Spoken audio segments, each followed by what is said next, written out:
ABC7 is dedicated to tracking the effects of climate change, and understanding the world's oceans will have a critical effect as the Bay Area continues to prepare for changes like sea level rise. As ABC7 meteorologist Drew Tuma reports, experts are now getting an increasingly accurate look at what may be ahead from hundreds of miles up in space.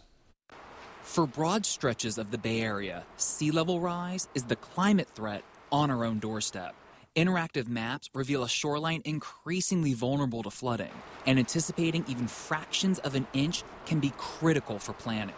And that can get us to like a well thought out, much more comfortable dealing or adaptation with climate change, rather than having these events hit us and then scrambling to try to figure out what to do afterward. LETITIA GRENIER is with the San Francisco Estuary Institute.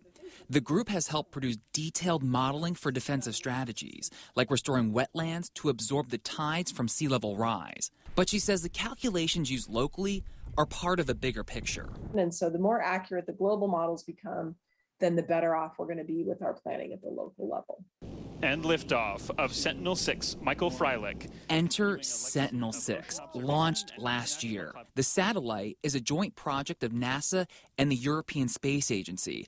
It's now begun tracking rising sea levels across the globe with stunning detail. Just ask Josh Willis of NASA's Jet Propulsion Lab in Pasadena. They can actually give us an accurate measurement with an accuracy of about 1 inch from 800 miles up. The Sentinel-6 pings the ocean surface with an ultra-sophisticated radar system to gauge sea level and other measurements.